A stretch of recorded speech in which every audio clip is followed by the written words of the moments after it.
यह प्रसंग महाभारत से जुड़ा हुआ है। अर्जुन के पुत्र थे अभिमन्यु। अभिमन्यु के पुत्र थे राजा पारीक्षत। और राजा पारीक्षत के तो सभी लोग जानते ही हैं। उनकी चर्चाएं श्रीमद् भागवत का आयोजन उनके ही द्वारा शुरू में किया गया। उन्होंने ही श्रवण किया सबसे पहले श्रीमद् भागवत का। तो पारीक्षत के पुत्र थे जनमेजय। जनमेजय ने एक बार वेदव्यास जी से प्रश्न किया कि गुरुदेव, हमारे पूर्वज जो थे बहुत शक्तिशाली थे। अगर वो चाहते तो इस युद्ध को टार भी सकते थे, महाभारत होने से रोक भी सकते थे। चलो ठीक है, उन्होंने नहीं रोका है, पर भगवान श्री कृष्ण तो भगवान थे, उनके पास तो क्षमता थी, तो वो तो रोक सकते थे कि ये महाभारत ना होता। कितने लोगों की जान गई, कितने संपत्ति का नाश हुआ, कितने राजा महाराजा मारे गए, इस विश्व युद्ध महाभारत का युद्ध हुआ। तो भगवान श्री कृष्ण होते हुए, भगवान होते हुए भी उन्होंने युद्ध को क्यों नहीं टाला? अगर उस जगह पर हम होते तो जरूर टाल देते। तो वेदव्यास जी ने कहा कि हे राजन, विधि का विधान कोई नहीं टालता है। विधि ने जो लिख दिया, विधाता ने जो लिख दिया है वो होकर रहता है। स्वयं भगवान भी नहीं टालते हैं विधि के विधान को। तो राजा पारीक्षत के पुत्र जनमेजय ने कहा कि अगर हम होते उस समय तो हम इस युद्ध को जरूर टाल देते, क्योंकि हम अपनी शक्ति से, बल से, कैसे भी करके वो युद्ध हम टाल देते हैं। वेदव्यास जी ने कहा ऐसा संभव ही नहीं हो सकता, क्योंकि विधि के विधान को कोई नहीं टाल सकता है। जनमेजय ने कहा कि हे गुरुदेव, अगर यह आपको परीक्षा लेनी हो तो आप कोई भी हमारी भविष्यवाणी करिए। हमारे आने वाला समय में क्या होने वाला है। जैसे महाभारत में सुनिश्चित हो गया था कि महाभारत होगा, पर किसी ने हस्तक्षेप नहीं किया, किसी ने टाला नहीं, क्योंकि उस समय भीष्म पितामह, द्रोणाचार्य ऐसे गुरु भी थे कि अगर वो कह देते तो महाभारत टल जाता और युद्ध विराम हो जाता, पर किसी ने नहीं कहा। और वहाँ स्वयं भगवान उपस्थित रहे तो भगवान ने भी नहीं कहा। तो हे गुरुदेव, आप ऐसी कोई भविष्यवाणी हमारे जीवन की आगे की करके आप बता दीजिएगा और हम उसको टाल देंगे। वेदव्यास जी ने कहा विधि का लिखा कोई नहीं टाल सकता है। अगर आप कहते हैं तो हम आपके भविष्यवाणी करते हैं, आप टाल देना। तो जनमेजय ने कहा जी बिल्कुल महाराज जी, आप हमारी भविष्यवाणी करिए कि हमारे जीवन में आने वाला समय में क्या होने वाला है, और आप वो हमें बता दीजिएगा और उसको हम टाल के आपको हम बता देंगे, तब तो आपको विश्वास हो जाएगा। वेदव्यास जी ने कहा बिल्कुल, पर एक बात याद रखना कि जो भविष्यवाणी हम करेंगे वो सुनिश्चित होगा, क्योंकि विधि का लिखा कोई नहीं टाल सकता है। क्योंकि हर किसी को, ऐसे ऐसे ज्ञानी महापुरुष हैं जिनको ज्ञान था फिर भी विधि को विधान को नहीं टाल सके, भगवान स्वयं नहीं टाल सके, तो तुम क्या टालोगे? अगर तुम कहते हो तो हम जरूर आपके लिए भविष्यवाणी करते हैं और आप टाल के हमें बता दीजिएगा। वेदव्यास जी ने कहा कि राजन, आप कुछ समय के बाद दक्षिण दिशा की ओर जाएंगे, आप काले घोड़े पर बैठकर, और वहां पर एक आपको स्त्री मिलेगी समुद्र तट पर। दक्षिण दिशा में समुद्र तट पर आप काले घोड़े पर बैठकर जाएंगे, वहां पर एक सुंदर युवती मिलेगी और आपको उससे प्रेम हो जाएगा। जन्मेजय ने कहा कि हम जाएंगे ही नहीं तो कैसे होगा? वेदव्यास जी ने कही नहीं, यहाँ तक अभी बात नहीं है, आगे और सुनिए। बोले क्या? कि आपको जब प्रेम हो जाएगा तो आप उसको अपने महल में ले आएंगे, और महल में जब ले आएंगे तो फिर आपको इतना प्रेम बढ़ जाएगा कि आप शादी करेंगे, और शादी के उपरांत फिर एक यज्ञ की रचना करेंगे आप उसी देवी के कहने पर। और जब उसी यज्ञ में ब्राह्मणों द्वारा आपको श्राप मिलेगा, और श्राप जब मिलेगा जब आप कोई अपराध करेंगे ब्राह्मण का, क्या अपराध करेंगे कि उस यज्ञ में वो ब्राह्मण आपकी महारानी यानी कि जो युक्ति आपको मिली थी उसका उपहास उड़ाएंगे और आप रानी के कहने पर उन ब्राह्मणों को मृत्यु दंड दे देंगे, मृत्यु की सजा सुना देंगे उस रानी के कहने पर। तो ब्राह्मण आपको श्राप दे देंगे, उस श्राप लगने से आपकी मौत हो जाएगी। अरे बोले ये भविष्यवाणी है, तो ठीक है, हम आपके आज्ञा का पालन करते हैं और आज से हम उस दिशा ही में नहीं जाएंगे और वो समय ही नहीं आने देंगे कि हमको श्राप लगे, ये सब हो, हम दक्षिण दिशा ही नहीं जाएंगे।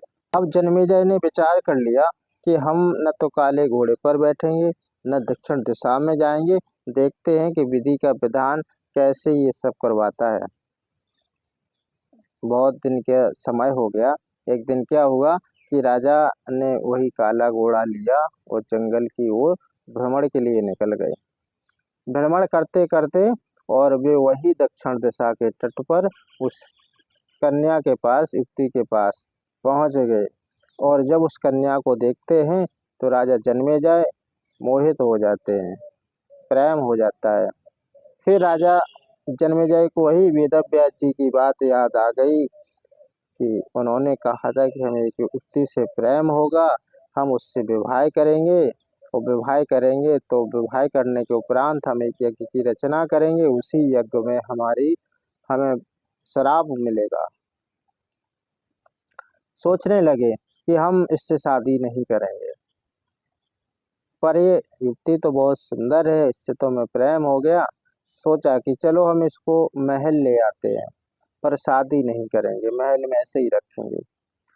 तो जब महल में लेकर आए तो काफी दिन हो गए और इतना प्रेम बढ़ गया तो राजा ने स्वयंवर कर लिया, मतलब शादी कर ली।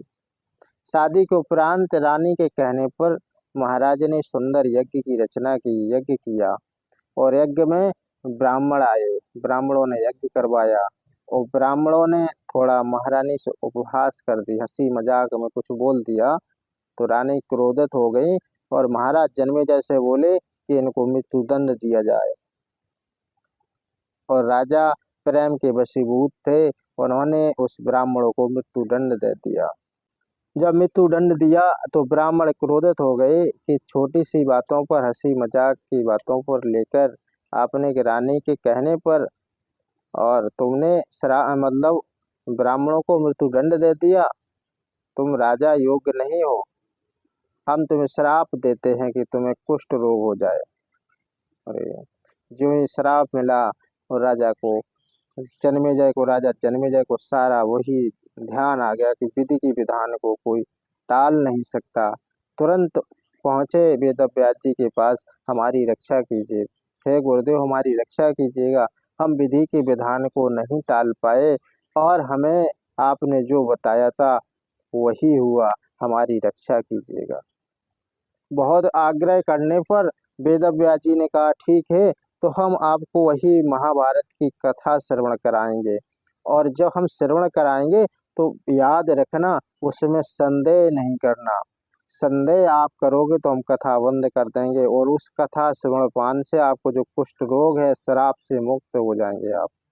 लेकिन याद रखना कि आपने अगर कहीं भी संदेह कथा में कर लिया तो हम आप कथा को बीच में रोक देंगे और आपका ये कुष्ठ रोग जड़ से खत्म नहीं होगा। जैसे ही कथा शुरू होगी आपका कुष्ठ रोग समाप्त होता जाएगा।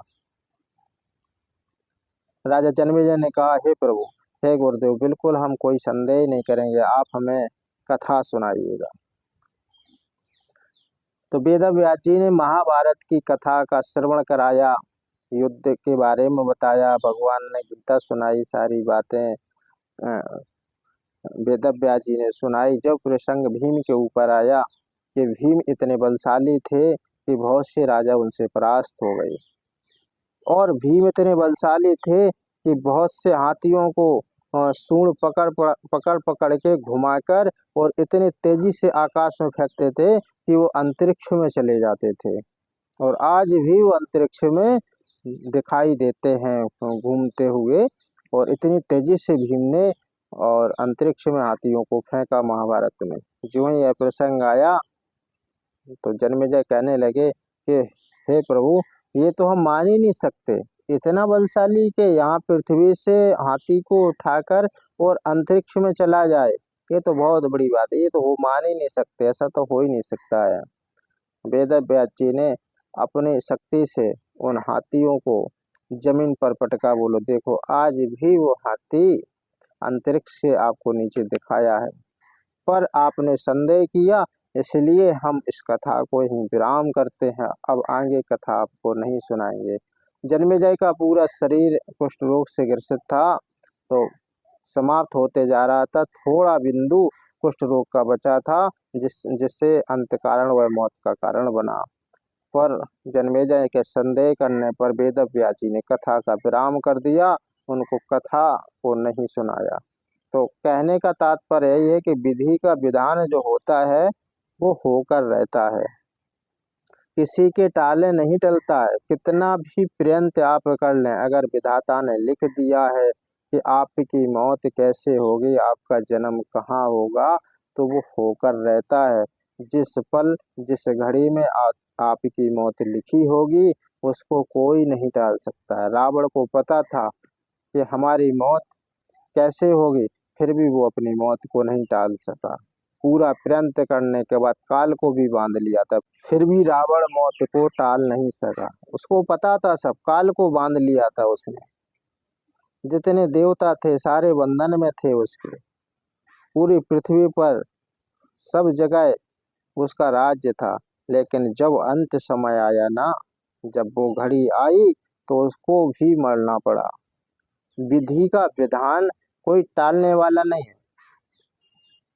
जब रावण अपना शीश काट काट के हवन कुंड में डाल रहा था, तो उसने बताया कि हमने अपने मस्तक पर पढ़ा कि ब्रह्मा जी ने हमारी मौत कैसे लिखी। तो एक रावण जैसा ज्ञानी, उसको ये पता था कि हमारी मौत कैसे होनी है, तो वो भी नहीं टाल पाया। तो फिर दूसरे व्यक्ति कैसे टाल सकते हैं? तो विधि के विधान को कोई नहीं टाल सकता है। कितना भी प्रयत्न किया जाए, कितना भी कोशिश किया जाए, पर विधाता का लिखा हुआ कोई नहीं टाल सकता। जिस पल में जिस घड़ी में जो होना है वो होकर रहता है।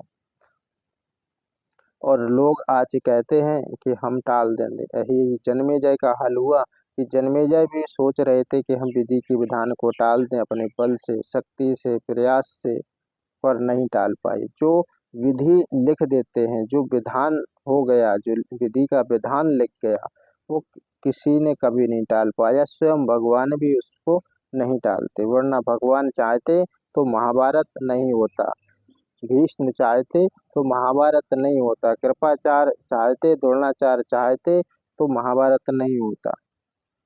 पर विधि के विधान को कोई नहीं टाल पाया। सभी लोग विधि के विधान के आगे, काल चक्र के आगे किसी की नहीं चलती। जो समय सुनिश्चित है वो होकर रहता है। यह बात बिल्कुल याद रखना।